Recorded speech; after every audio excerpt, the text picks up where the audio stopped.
TV Crazy Man here. Let's take a look back into the 80s and see how difficult it was for Lou Ferrigno to get into that makeup every week for the Incredible Hulk. Just got this magazine the other day. This is from 1980, the Hulk number 24. It's got an awesome painted cover of Lou Ferrigno. This one has an article about the hardships that Lou Ferrigno went through when he was putting on the makeup. Some stuff you probably wouldn't believe. That's what we're going to talk about today. In the Hulk comic magazine, Lora Byrne from Marvel Comics did an interview with Ferrigno's makeup man, Norman Leavitt.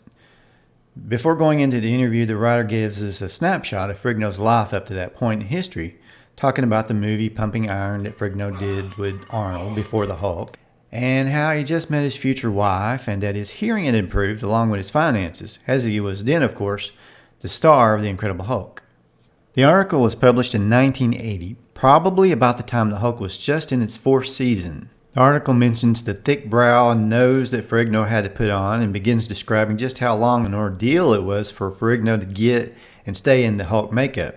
First, he had to pull his hair back into a rubber cap. Then he would get Vaseline on his eyebrows so as to not get spirit gum stuck in his hair.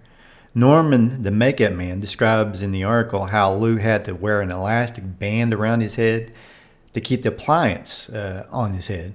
After applying alcohol to his skin, the nose would go on.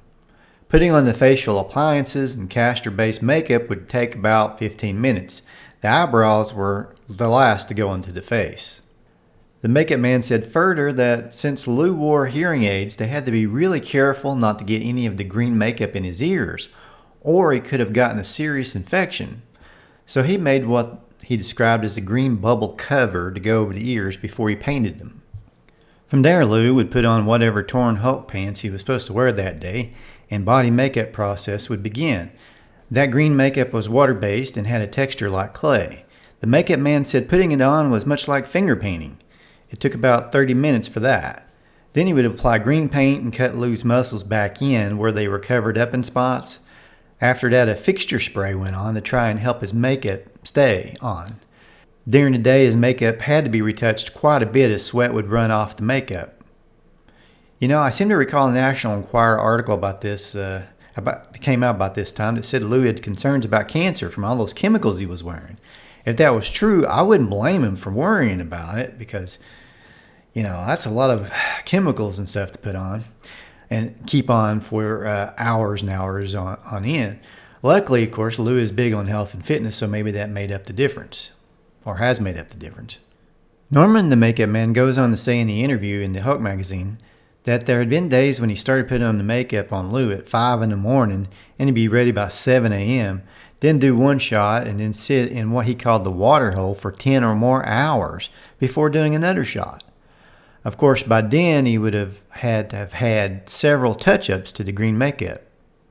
The makeup would come off on anything he touched. He said if the scene called for the Hulk to pick up a kid, for example, the kid would have to have several changes of clothing to finish the scene because the green makeup would come off on the clothing.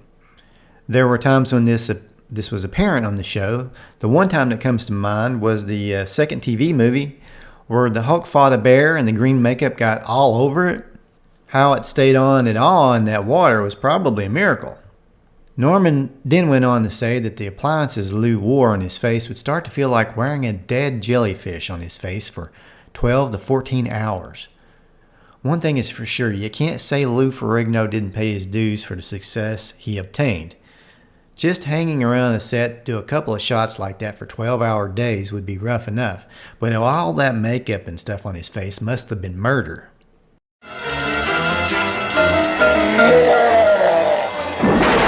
His work schedule was a little erratic, according to Norman.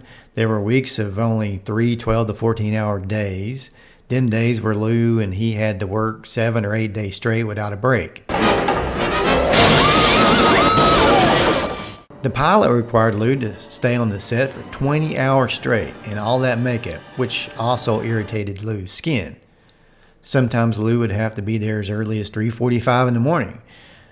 Norman said the directors want everybody there in case they want to change something or do a shot.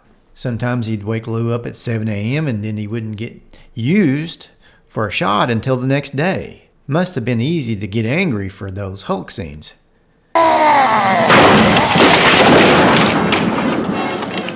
These aggravating circumstances may have led to what Norman told Lora next in the article. He said Lou had went through several makeup men by this time. He said once that Lou demanded the previous makeup guy fry him up a dozen eggs. The makeup man refused, but Lou got his way and the makeup man resigned shortly after. I think that would have been an easy gig, personally, cooking up a few eggs as long as I got some of them too. I wonder if eggs are the secret to Lou's physique. I usually only have like 3 for breakfast, but I mean, it's hard to imagine eating 12 at one time, but Lou's supposed rough treatment of makeup men may have just been gossip, according to Norman. It's kind of interesting that they would put that in the actual Hulk magazine, as it kind of makes him look a little bad, but then again, I mean, all he did was ask the guy to cook him some eggs. The article went on to say the show went through about 6 makeup men at that point, and was likely due to scheduling and economic reasons more than Ferrigno hulking out on him.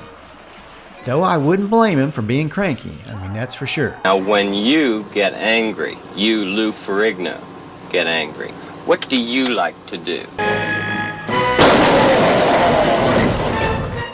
You don't turn cars over and jump out windows or things like that. Well, thank God. The article ended by saying there was a rumor that Lou wanted the Hulk to talk, which was likely true, as we know Lou would eventually voice the Hulk on the Hulk animated series of the 90s. Friend. Hey, check out my other Hulk videos. I got a lot of fun facts videos on the Hulk, as well as some imaginary team-up videos, including one with the Three Stooges, and one on what if the Hulk and Spider-Man had a TV team-up back in the 70s or 80s. I've also got a lot of videos on classic TV in general, but especially TV superheroes of the 70s and 80s. Thanks for watching. Please let me know what you think in the comments, subscribe, and hit the bell if you haven't already. Don't forget to hit like and have an awesome day. Oh, and try not to get angry.